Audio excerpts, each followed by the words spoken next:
اردو کی پہلی غزل ہندو نے کی مطلع سے مقطع تک. ایک کشمیری پنڈت چندربھان برہمن, دیکھیے منشی نول کشور, دیا نارائن نگم, جگت موہن لال رما, سمجھے, نوبت رائے نظر, منشی مہاراج بہادر برق, سمجھے, منشی گوپی ناتھ گنابر لکھنوی, پنڈت امرناتھ مدن سائر, پنڈت برج موہن دت تاتریہ کیفی, پنڈت دیا شنکر کول نسیم, پنڈت رتن ناتھ در سرشار, پنڈت برج نائن چکبست, پنڈت تربھاواناتھ اتشیزار دہلوی یادگار داغ, کشن موہن, ہری چند اختر, ارشمل سیانی, جگن ناتھ آزاد, طالب چکوالی, منوہر لال طالب چکوالی, برج لال جگی رانا, رام کرشن مستر, یہ رنبیر آف ملاپ, سمجھے. اور یہ کون ہے, یہ کیا ہے, یہ سب ہندو ہیں. ان کے بغیر کوئی ادب کی تاریخ پوری ہوتی ہے؟ کوئی تذکرہ ان کے بغیر مکمل ہے؟ تاریخ آن ریکارڈ, اردو کی پہلی غزل ہندو نے آن ریکارڈ, اردو کی پہلی غزل ہندو نے کی مطلع سے مقطع تک. ایک کشمیری پنڈت چندربھان برہمن شاہجہان کے دربار میں تھے. دارا شکو نے شاہجہان سے کہا کہ حضور, ایک پنڈت ریختہ میں شاعری کرتا ہے. تو وہ ہنسنے لگے, انہیں یقین نہ آیا. ریختہ اور شاعری, کہنے لگے غزل کہتا ہے, اگر آپ اجازت دیں تو میں دربار میں پیش کروں. اس کو پہلے منصبدار بنایا, پھر اسے جاگیریں دی, پھر اسے وزیر بنایا, پھر قائم مقام وزیر اعظم تک بنایا.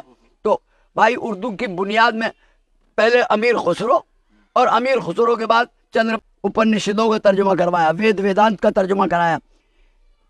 شریعت اور طریقت, قال اللہ قال رسول کی ملفوظات اولیاء اللہ اور بزرگان دین کی یہاں کی مقامی بولیوں میں ترجمہ کرایا دارا شکو نے.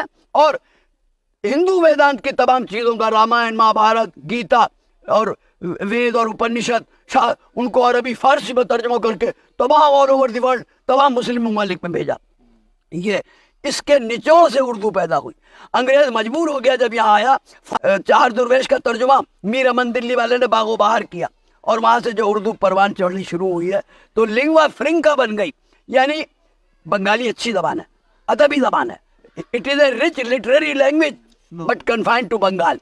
تامل بہت پرانی زبان ہے, ادبی زبان ہے, لیکن تامل ناڈو میں ہے. تیلگو آندھرا میں ہے, ملیالم کیرل میں ہے, مراٹھی بڑی رچ زبان ہے, بڑی ادبی زبان ہے, مہاراشٹر میں ہے.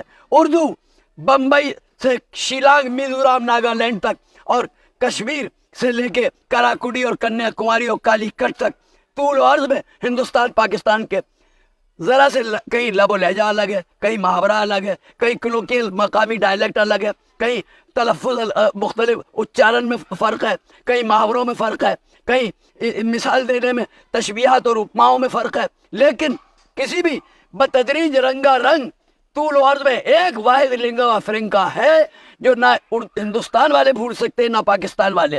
حالانکہ تقسیم کے بعد یہ ہوا کہ ان کے ہاں رسم الخط رہ گیا, زبان نہیں ہے آج تک, اور ہمارے ہاں زبان رہ گئی, رسم الخط کا رونا پیٹنا تمام لڑائی رسم الخط پہ, لپی پہ ہے, اسکرپٹ پہ جھگڑا ہو رہا ہے. لیکن جب تک روح اور جسم نہیں ملتا, آتما اور بدن نہیں ملتا, جب تک آدمی نہیں بنتا نا, تو ہندوستان پاکستان الگ الگ ہے. جب تک یہ جڑیں گے نہیں محبت سے, دوستی سے, پیار سے, ان میں اس وقت تک روح اور رسم الخط زبان کی روح ہے. تو میاں تم بیٹھے لیے رہو اور بولتے رہو میں نے جانا ہے.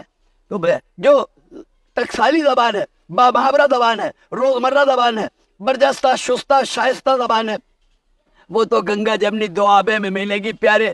وہ تو دلی میں اور یو پی میں اور بہار میں اور راجستھان میں ملے گی آپ کو. تو یہ تمام چیزیں جو ہیں اس کی یہ ایک ایسا اثر ہے. ہندوؤں نے وہ کام کیا نا, رام کرشن مستر, یہ رنبیر آف ملاپ, سمجھے. اور یہ کون ہے, یہ کیا ہے, یہ سب ہندو ہیں. ان کے بغیر کوئی ادب کی تاریخ پوری ہوتی ہے؟ کوئی تذکرہ ان کے بغیر مکمل ہے؟ اسی طرح ان لوگوں نے حمد نعت اور منقبتیں لکھی ہیں نبی کے لیے, پروفٹ محمد کے لیے, اور مولا علی کے لیے, آل نبی اولاد علی کے لیے ہندوؤں نے نظمیں لکھی ہیں. اور لالا دیش بندو گپتا تیج اخبار کا ہر سال کرشن نمبر نکالتے تھے. اس میں احسان مہاروی, نون آروی, سیما بکور آبادی اور تمام مسلمان استادوں کے اور شاعروں کے کرشن بھگوان پر نظمیں چھپتی تھی. کرشن نمبر میں آن ریکارڈ موجود ہے. کرشن پر اس لیے امام ہند استعمال کیا. تو حضرت موہانی وہ کرشن جی پر فدا ہو گئے اور پوری شاعری ان کی. تو مسلمانوں نے ہندی